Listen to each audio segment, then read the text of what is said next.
आप सभी को पता है कि आज जो सुनवाई होनी है संकट मोचन महादेव मंदिर वर्सेस ख्वाजा साहब जो दरगाह है उस विषय में सुनवाई लास्ट को जो डेट पड़ी थी उसमें सभी पार्टियों को नोटिस जारी हो चुके थे, लेकिन सिर्फ जो दरगाह ख्वाजा साहब कमेटी है उनकी ओर से जवाब आया था और बाकी दो पार्टियां हैं उनकी ओर से अभी तक कोई जवाब नहीं आया। उनके जवाब का भी हम इंतजार कर रहे हैं, वो जवाब क्या देंगे फिर हम उस जवाब का हम काउंटर जवाब देंगे। अभी जो 7/11 की एप्लीकेशन उन्होंने लगाई थी उसका हम जवाब ले आए हैं, 7/11 को खारिज कराने की हम बात करेंगे और साथ ही साथ जो 110 की जितनी एप्लीकेशन है वो सबको खारिज करने पे हम जोर देंगे, माननीय अदालत के समक्ष रखेंगे कि जिन लोगों का सीधा कोई इंटरेस्ट नहीं है उन लोगों को इसमें पार्टी ना बनाया जाए। जितनी भी ये 110 की एप्लीकेशन आ रही है वो सब खारिज की जाए। आपको जान का खतरा भी आपने मानते हुए खतरा बना हुआ है। वो दिल्ली में था, वहाँ पे भी मुझे लगातार धमकी मिली। जब मैं यहाँ आया था पिछली बार यहाँ आया था उस बार मुझे जान से मारने की धमकी दी गई, फ़ोन पे आई, लेकिन अभी तक उस धमकी पर कोई कार्रवाई नहीं हुई, ना ही FIR हुई, ना तो धमकी करने वाले को आज तक अजमेर पुलिस अरेस्ट कर पाई है। और लास्ट टाइम जब कोर्ट में सुनवाई हुई थी तो जब हम कोर्ट परिसर में अंदर गए जहाँ सुनवाई हुई थी माननीय मनमोहन चंदेल जी की अदालत में, तो वहाँ कोर्ट खचाखच भरा हुआ था, बिल्कुल पैर रखने की भी जगह नहीं थी, मैं भी अंदर नहीं जा पा रहा था। तो वहाँ पे उस भीड़ का फायदा उठा के कोई असामाजिक तत्व कुछ करे, कुछ कानून व्यवस्था खराब करे, इसकी चिंता हमने माननीय जिला जज के समक्ष रखी और कहा जब इस कोर्ट की सुनवाई हो उस समय सिर्फ इस कोर्ट केस के संबंधित जो लोग हैं उन्हीं की एंट्री, सिर्फ हमारी यही माननी जिला जज साहब से फरियाद। आज कोई नए दस्तावेज पेश करने जा रहे हैं? अभी कोई नई दस्तावेज हम पेश नहीं कर रहे हैं, बहुत सारे दस्तावेज और भी मिल रहे हैं हमें, हम ढूंढ रहे हैं। जरूरत पड़ने पे समय पर हम नए दस्तावेज माननीय कोर्ट के समक्ष लाके ऑन रिकॉर्ड हम पेश करेंगे।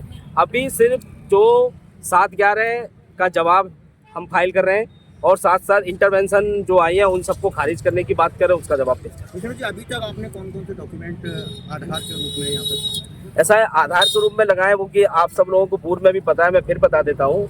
एक यहाँ के लोकल निवासी हरवराज शारदा जी जो म्यूनसिपालिटी के चीफ कमिश्नर हाई कोर्ट के जज भी रहे, उन्होंने एक अपनी किताब लिखी, उस किताब का रेफरेंस दिया, उनकी किताब लगाई और साथ ही साथ पृथ्वीराज चौहान जी के समय पे जो लोग रहे, एक बुक का नाम है जिसका नाम है पृथ्वीराज राठौर और एक बुक का नाम है पृथ्वीराज विजय, जो कि 1200 ईस्वी की किताबें हैं। जिस समय ख्वाजा साहब इंडिया में नहीं थे या भारत देश में यानी अखंड भारत में भी नहीं थे, उनका जन्म ईरान में हुआ था, सबको पता है, ईरान से वो यहाँ आए थे। और वो जब व्यक्ति मोहम्मद साबुद्दीन गौरी यहाँ आया तो एक फलता फूलता हुआ शहर उसे दिखा जहाँ लोग हंसी खुशी जी रहे थे। उस शहर को इन जिहादियों ने वहाँ से बैठ के टारगेट किया, हमारे मंदिरों को लूटा तोड़ा और हमारे जो राजा थे, हिंदू राजा, राजपूत राजा, उनकी धोखे से हत्या की, सबको पता है। उस हत्यारे के साथ ख्वाजा साहब यहाँ आए और उन्होंने सूफीज़्म के नाम पे, और जो कि मुसलमानों की खुद की किताबें कह रही हैं कि 90 से 95 लोगों का इस्लाम में धर्म परिवर्तन करा, हिंदू से मुसलमान बनाया।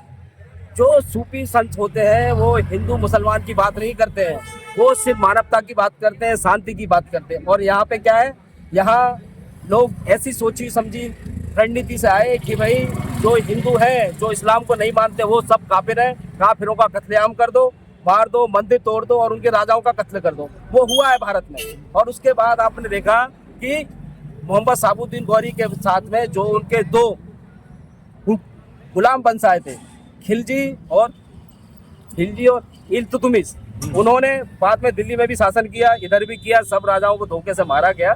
तो मैं मानता हूँ ये भगवान शिव का मंदिर है, संकट मोचन महादेव मंदिर है और जल्द ही इसका सर्वे होगा, ये इसकी सच्चाई देश और दुनिया के सामने है। कृष्ण जी, एक सवाल और बनता है कि अभी तक आप अकेले इस लड़ाई को लड़ रहे हैं, ना बीजेपी ना कांग्रेस, यहाँ तक कोई भी हिंदूवादी संगठन आपके साथ खड़ा नहीं हुआ है? सारा कोई नहीं है, हमारे साथ भगवान का आशीर्वाद है, भगवान भोलेनाथ हमारे साथ है, भगवान राम हमारे साथ है, सभी शक्ति हमारे साथ है, कोई दिक्कत नहीं। और सभी देशवासी हमारे साथ है, ना सब देशवासी साथ है। आपको लग रहा है अकेले है, लोगों का मोरली सपोर्ट, लोगों का ओरली सपोर्ट सब हमारे साथ है, कोई अकेला नहीं।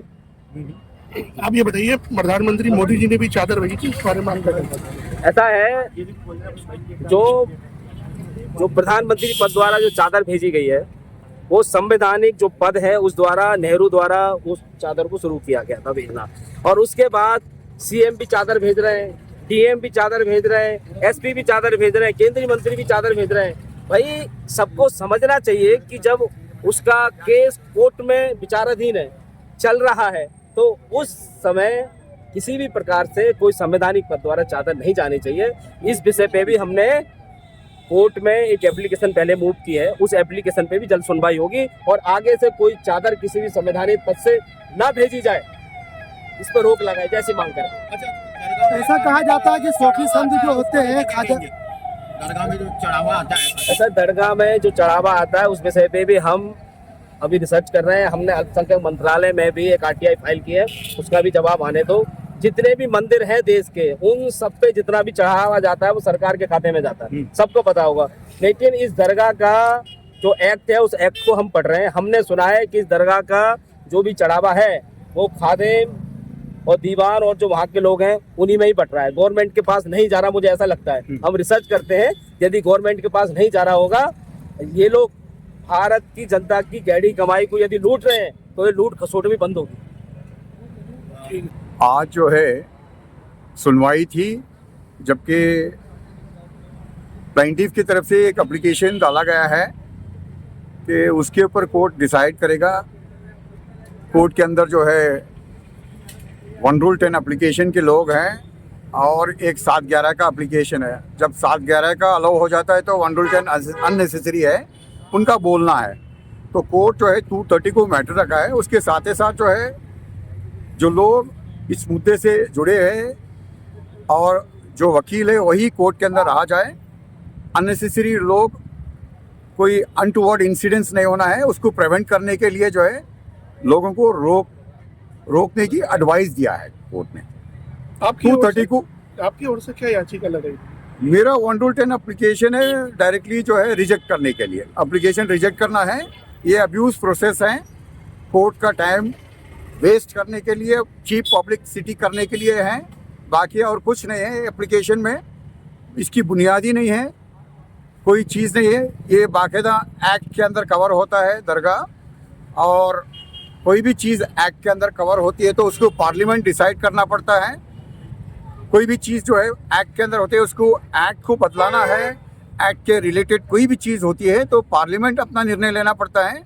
पार्लियामेंट लॉ मेकर्स हैं वो लोग, कोर्ट तो अपनी एग्जीक्यूट करेगा। ये ऐसे ही आके मामले को जो है लेके डिक्लेरेशन कर दो, ये जो जगह है महादेव की बुनियाद है, कोई बुनियाद यहाँ पे नहीं है। कोई बुक के ऊपर अगर वो डिपेंड हो रहे हैं तो वो बुक की कोई बुनियाद कोई रिकग्नाइज नहीं है गवर्नमेंट से। तो जो भी चीज़ है कॉन्स्टिट्यूशन के दायरे में होगी, और कॉन्स्टिट्यूशन के दायरे में जो भी कोर्ट अपना निर्णय लेगा उसको सब लोगों को जो है मानना पड़ेगा, बस।